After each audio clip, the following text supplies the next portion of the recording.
Alors nous avons créé une association de producteurs de lait de foin en vue justement de mettre en réseau les agriculteurs entre eux, déjà ceux qui ont un séchoir existant, ceux qui envisagent d'en faire un, et les fromagers qui sont d'éventuels partenaires commerciaux pour valoriser ce type de lait.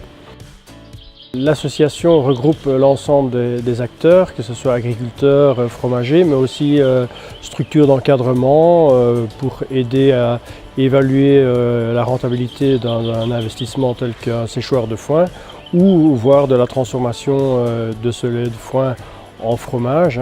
Donc l'objectif, c'est vraiment d'arriver avec cette association à former les gens, à les informer, à faire du réseautage et à augmenter la capacité de production de ce type de lait en région wallonne. Alors les agriculteurs sont particulièrement intéressés, mais évidemment prudents, puisque ça demande quand même des investissements importants. Donc ils sont très intéressés par la technique, parce que c'est vrai que le foin séché en grange par rapport à l'ensilage, c'est un autre monde. Ils sont intéressés parce qu'on peut arriver à défendre le fait que ce soit un lait d'exception. Et derrière, ça veut dire aussi un produit transformé d'exception. Ça veut dire qu'un marché rémunérateur s'offre à eux. Donc c'est bien perçu, mais avec prudence.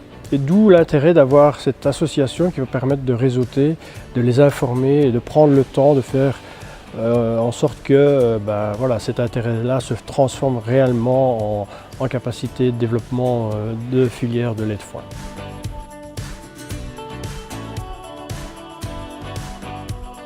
Hugues Gavlage, je suis producteur laitier à Olne. Je tiens de Montbéliard, je traite 60 vaches laitières et je fais du lait de foin pour la fromagerie F Société. Je nourris tout mon bétail au foin, tout simplement.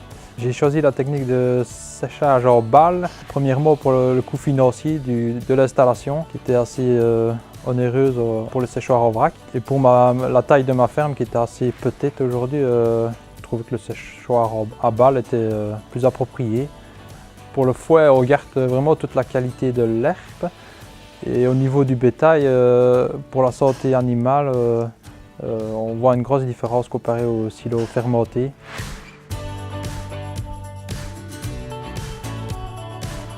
On a des vaches Fleckvieh. Donc Fleckvieh, c'est la race mixte du sud de l'Allemagne, de l'Autriche.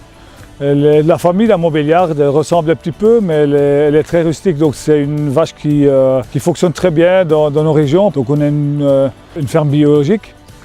Donc le but, c'est pas forcément de produire le dernier litre, mais de soigner les vaches avec le fourrage qu'on récolte sur nos terrains et de ne pas soigner trop d'aliments complémentaires comme les céréales ou les concentrés que l'on va acheter. L'avantage de la Fleckvieh, c'est qu'elle produit en fonction de ce que lui donne. Donc si on lui donne moins à manger, des aliments moins riches, elle va rester en santé, donc elle s'adapte au système. Mais si on lui donne un beau fourrage avec beaucoup de concentré, donc un système vraiment intensif, elle est capable de donner beaucoup de lait, oui. Il y a 2-3 ans, on a commencé à réfléchir et à s'informer au système du séchage en grange. Une fois qu'on a vu des installations où les gens séchaient depuis 2-3 ans, on a vu la santé des vaches, on a vu surtout la qualité du fourrage.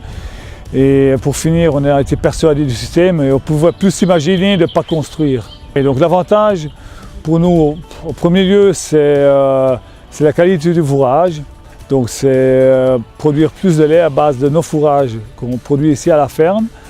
Deuxièmement, c'est clairement une meilleure valorisation pour le lait. Donc on espère trouver, d'ailleurs on a déjà trouvé une fromagerie qui prend une partie de notre lait.